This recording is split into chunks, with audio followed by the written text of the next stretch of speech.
Сіздер Дархандала тележобасын тамашалап отырсыздар. Бір таңғаларлығы, бір аймақтарда қатты жел тұрып, боран борап жатса, бір аймақтарда күн жып-жылы. Сондай аймақтардың бірі Оңтүстік Қазақстан облысы екендігіне көз жеткіздік. Ауа райы мен адамдарының көңілдері де жып-жылы.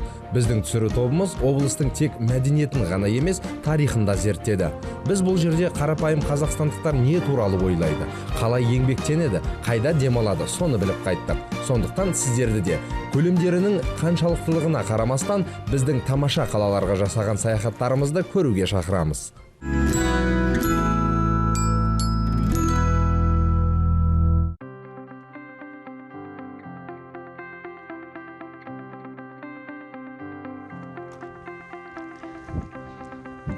Атақты танымал би, халық батыры. Халық арасында өзінің ақыл-көйлігімен, шыншылдығымен таныла білген билердің бірі. Дәл осындай жылы құшақ жайған кесенелі әрбір қалаға келуші қонақты қарсы алып алады. Керемет өзіндік бренді бар кесенелердің бірі Дархандала, шырайлы Шымқалада. Шымкент көне қала болса да ешқашанда жаңару жағынан көштен қалған емес. Қазірде басты көрнекі жерлерінде жөндеу жұмыстары жүріп жатыр. Біз де құрылысшыларға кішкене көмектестікте, әрі қарай тікелей журналистік жұмысымызға кірісіп кеттік. Шымкент қаласы Оңтүстік Қазақстан облысының әкімшілік орталығы. Тарихы 12 ғасырдан басталады. 1000-нан астам шаршы километр жерде 869 мыңнан астам адам өмір сүріп жатыр. Шымкент Қазақстанның көне қалаларының бірі, ал бүгінде еліміздің ең ірі үштіктің қатарына кіреді. Еліміздің өндірістік, сауда және мәдениет орталығы. Бірінші, кез келген қаланың байлығы оның тұрғындары болғандықтан адамдармен кездесуге шықтық. Шымкенттегі мейрам өзінің көлемімен және орындалу деңгейімен ерекшеленеді. Уақытша жасалған қойылым алаңдарында жергілікті шығармашылық ұжымдардың концерттік бағдарламалары оқиға ортасында жиналғандардың нағыз мерекелік көңілдерін көтеріп жатты. Және барлығы жас ерекшеліктеріне қарамастан билеп көңілденуде. Шымкенттегі жаппай мерекелеу орны Ордабасы алаңы. Бұл жерге таңертеңнен қаланың 100-ге тарта тұрғындары мен қонақтары жиналған. Алаңның өзі 1994 жылы Шымкентке жақын қазақ халқының бірлігінің негізін қалаған 3 бидің құрметіне қойылған бір төбешіктің орнына салынған.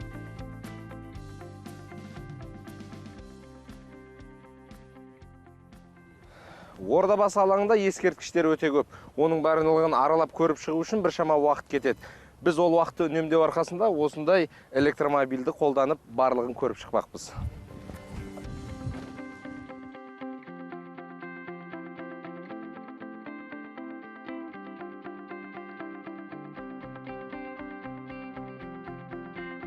Жерана кейпін бейнелейтін 8 метрлік әйел адамның сұлбасы бар 24 метрлік тәуелсіздік монументі небары 3 айдың ішінде салыныпты. Оның Қазбек би, Әйтеке би және Төле би көшелерінің қиылысында орналасуы монументке символдық рең беріп тұр. Ал міне салтанатты Шымкент. Бұл қаланың жаңа архитектуралық ескерткіштері бар тәуелсіздік бағындағы салтанатты қақпадамыз. Бұндай қақпалар маңызды шаралар кезінде қойылады. Шымкентте Қазақстан тәуелсіздігінің 20 жылдығына арналып қойылған. Жергілікті қақпа Парижді еске түсіретіндей, бірақ сол құрылыс 30 жылға созылса, ал мынаны 1 жылдың ішінде тұрғызыпты.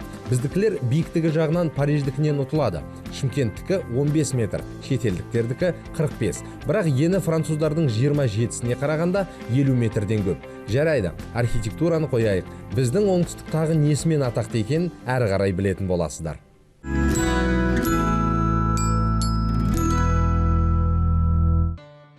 Қаладағы және бүтін республикадағы белгілі кәсіпорын Зерде Фито жауапкершілігі шектеулі серіктестігі. 2000 жылдан бері компания емдік шөптерді өңдеумен айналысады. Оларды аурудың алдын алу үшін ішіп жүрген фитошайдың 200-ге тарта түрі бар екен. Жыл сайын кәсіпорын 700-ге жуық тонна шикізатты өңдейді, ал бір жылда шығаратын қапталған шайдың саны 10 миллионға жетеді.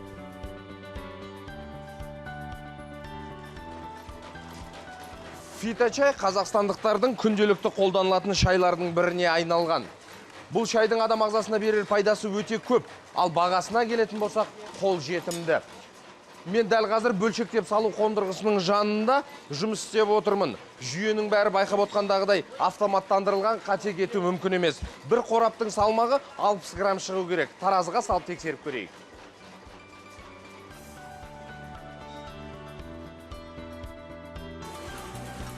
Өндірістік бөлім лас және таза аймақ болып екіге бөлінеді. Бірінші аймақта қайта өңдеу жүреді. Екіншісінде өлшеп орау, қалташаны дәнекерлеу және қалталау жасалады. 2010 жылы кәсіпорынға арнайы емдік шөптерге арналған заманауи қондырғылар сатып алынған.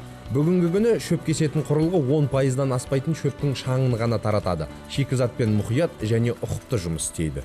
Қазір 2010 жылы осындай Қытайлардан мынандай аппараттарын сатып алдық. Бұл аппараттар фитошайлар деп. Біз фитошайларды дайындаймыз. Бұл фитошайлар өте қолдануға өте тиімді. Себебі мына бір фитошайды жаңағы өзіміздің пиалайымызға салып, үстіне ыстық су құйып, іше беруімізге болады. 3-4 минуттың ішінде дайындалады. Егер мұқият қарасаңыздар, шөп шайы бар қалташаларда ешқандай бөгде түйір жоқ. Арнайы өткізгіш жиынтықты 100% шаңнан тазалайды. Фитошайды әрқашан сатып алушылар негізінен егде жастағылар еді. Бірақ кейінгі кезде жас қазақстандықтар да бұған бет бұра бастады. Бізде жаңағы 4 линия бар. Жаңағы бірінші линия бұл балалар линиясы деп аталады. Зердейка линиясымен шығарамыз. Онан кейін әйел адамдарға арналған фитошайларымыз бар.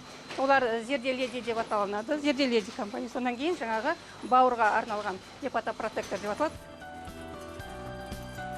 Біздің еліміздегі фитопрепараттарды өндіруші ірі кәсіпорын болашақта өндірістің көлемін үлкейту мен өнім түрлерін кеңейтуді жоспарлап отыр. 15 жыл бұрын жинақтауды қолмен жасаған кәсіпорынның ұжымы 10 адамнан 120 адамға көбейіп, және жұмыс орны да көбеюде.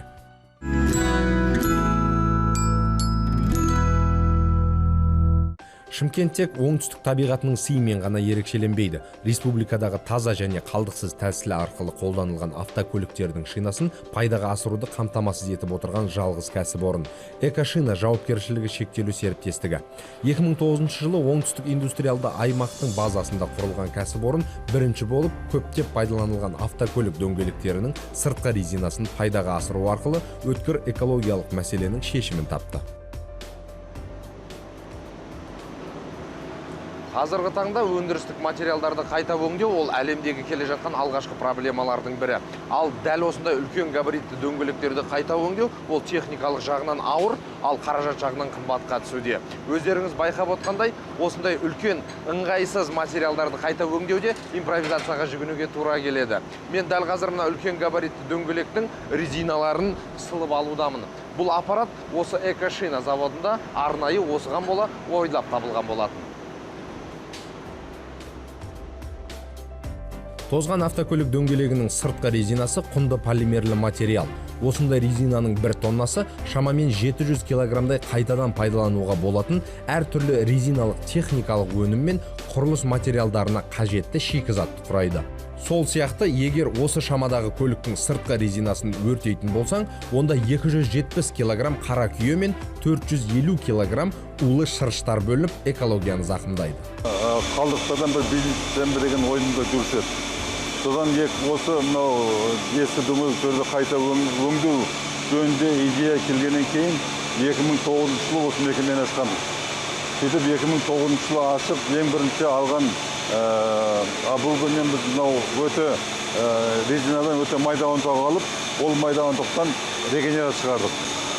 Өкіметтің бағдарламасы бойынша 20-20 жол картасына кіріп, соядан субсидия алып, өкіметтің жәрдемімен біз жаңа линия қойып, ол линиямен біз ірі гранулдар ала бастадық. Ол қазір енді содан төткесінде қазір где-то 6 тонна гранул шығарыламыз. Жеңіл және жүк көліктерінің шиналарын механикалық түрде талқандаудан нәтижесінде резиналық ұнтақ пайда болады. Бұл қайта пайдалануға өте бағалы және қажетті өнім. Резиналық ұнтақтардан жүгіру жолдарын, теннистік корттар мен балалар алаңшаларын жасайды.